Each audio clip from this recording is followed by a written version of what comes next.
Assalamualaikum warahmatullahi wabarakatuh. Kembali lagi bersama channel Cerita Sandikala. Kali ini sebuah cerita yang diambil dari Google, dari Jagat Mistis Nusantara volume 2 karya Hari Wijaya. Sebuah cerita yang berjudul Nebeng di Tengah Malam. Sebelum kita lanjut ke ceritanya, mohon untuk tekan terlebih dahulu tombol like dan juga tombol subscribe di video ini. Nyalakan juga lonceng notifikasinya agar tidak ketinggalan dengan cerita-cerita terbaru di channel Cerita Sandi kali ini. Dan seperti apa ceritanya kali ini, langsung saja kita masuk ke kisah ceritanya. Setelah selesai merekam opening, Niko mematikan kamera dan juga beberapa lighting. Seketika suasana menjadi gelap gulita. Wajar saja, karena saat ini Niko sedang berada di tempat antah berantah. Berdiri di sebuah jalan aspal dengan pemandangan hutan lebat di sisi kiri dan kanan. Seingat Niko masih berada di kawasan Purwakarta, Jawa Barat. Niko sendiri memang sedang membuat konten jalan-jalan tanpa modal dengan cara menumpang dari kendaraan masyarakat untuk Niko tayangkan di YouTube. Dan seharusnya Niko sudah sampai Bandung saat ini. Sayangnya karena tadi Niko sempat cekcok dengan supir truk yang Niko tumpangi, akhirnya Niko memutuskan untuk turun di sini, tempat yang tidak Niko kenal. Sejauh mata memandang, hanya ada kegelapan dan sebidang jalan beraspal di hadapan Niko. Niko memegang kamera dan menggendong tas besar berisi sebuah kebutuhan Niko. Mata Niko memandang ke arah kanan, berharap ada kendaraan yang lewat. Tapi sudah hampir 1 jam Niko di sini, tetap saja tidak ada yang lewat. Jam sudah menunjukkan pukul 00.34 dan Niko masih stuck di sini. Mana sih? Nggak ada yang lewat sama sekali, gumam Niko. Mobil atau apa kayak gitu? Setan juga kalau mau kasih tumbangan juga aku mau deh kalau gini keadaannya. Niko mulai menggerutu kesal sambil jalan kecil mengikuti jalan. Jujur saja, kaki Niko sudah pegal dan badan Niko sudah kelelahan. Niko butuh istirahat, ya minimal duduk bersandar di mobil. Tiba-tiba ada suara dentuman yang sangat keras dari arah belakang Niko. Niko menoleh ke belakang, tapi tidak ada apa-apa. Niko pun menghiraukannya dan lanjut berjalan. Tak lama kemudian, Niko merasakan ada cahaya di belakang Niko. Sontak, Niko pun langsung berhenti berjalan dan berbalik badan. Tampak sebuah mobil melaju dari kejauhan. Betapa senangnya Niko saat itu, seakan mendapat harapan baru. Niko pun melambaikan tangan meminta tumpang. Mobil berwarna abu-abu gelap itu pun mengerti dan berhenti tepat di depan Niko. Kaca jendela dibuka, tampak seorang bapak-bapak berkumis sedang duduk di posisi supir. Dan di sampingnya ada seorang perempuan memangku anak wanita berumur usia 2 atau 3 tahun. Mau kemana, Dek? Ini Niko. Mau ke Bandung sih, Pak. Tapi saya ikut aja, yang penting keluar dari daerah ini, jawab Niko. Oh, ayo mangga, ucapnya. Niko kemudian membuka pintu belakang lalu masuk sambil membawa barang-barangnya. Beruntung mereka mau menaruh Niko. Hanya mobil ini satu-satunya yang lewat kawasan ini. Niko kembali menyalakan kamera untuk melanjutkan vlognya yang sempat berhenti tadi. Oke guys, akhirnya gue dapat tebengan nih sama bapak. Siapa pak? Tanya Niko. Bapak Parman, jawabnya. Oke Pak Parman, terima kasih banget nih udah mau nolong saya, ucap Niko sambil menyorot ke arah depan. Istri Pak Parman dan anaknya tampak melambaikan tangan kamera. Sementara Pak Parman hanya tersenyum dan melihat kamera melalui spion tengah sambil fokus menyetir. Karena berada di mobil orang, Niko tidak enak hati merekam terlalu lama. Akhirnya Niko mematikan kamera dan melanjutkan nanti jika sudah sampai tujuan. Kok berani sih dek? Tanya Pak Parman. Berani aja pak, namanya juga konten kreator. Demi viewer apapun saya lakukan. Ini juga salah satu keinginan saya sih, keliling Indonesia model nebeng, ucap Niko menjawab Pak Parman. Namanya juga hobi ya, sang istri Pak Parman sambil sedikit menoleh ke belakang dan tersenyum. Iya bu, jawab Niko. Sesekali Niko melakukan kontak mata dengan anaknya yang lucu. Niko memberikan senyum, tapi anak itu hanya terdiam menatap Niko. Selama beberapa saat, kami semua tidak bicara.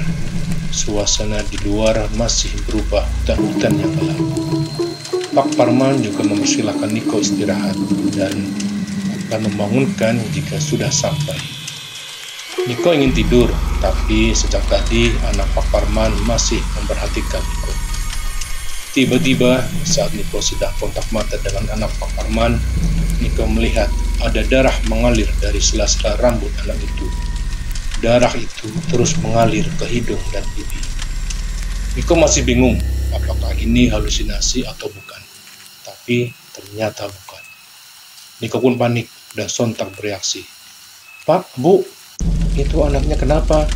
Berdarah, ucap Niko panik. Istri Pak Parman melihatnya. Oh ini. Pak Parman lalu memberikan tisu kepada sang istri. Kemudian dipakai untuk mengelap darah di kepala anaknya. Maklumi saja ya, ucapnya lagi sambil mengelap darah di dahi anaknya. Anehnya, reaksi Pak Parman dan istrinya biasa-biasa saja. Anaknya juga tidak menangis atau kesakitan. Maklum saja ya, namanya juga korban kecelakaan dek, kata Pak Parman dari panggung supir. Duh, kecelakaan di mana pak? Kita harus ke rumah sakit abis ini, ucap Niko. Sang istri menggeleng sambil menoleh ke arah Niko. Nggak usah, sudah terlambat, katanya.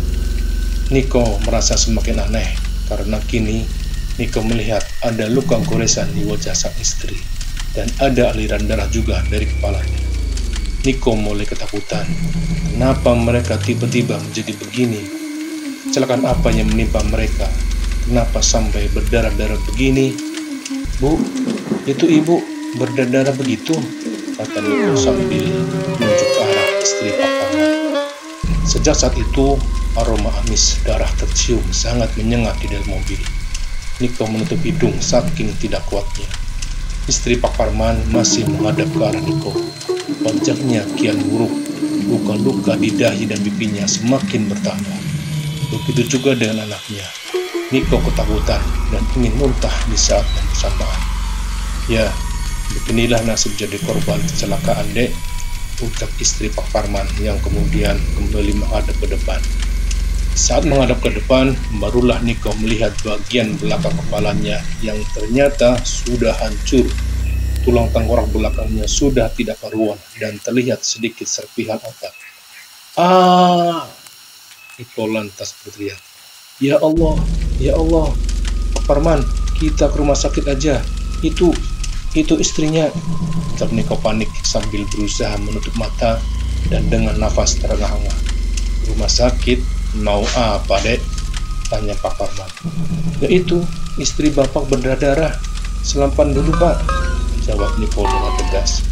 Oh, hahaha. Pak Parman malah tertawa. Mau diselamat gimana sih dek? Orang udah mati, jawabnya dengan santai.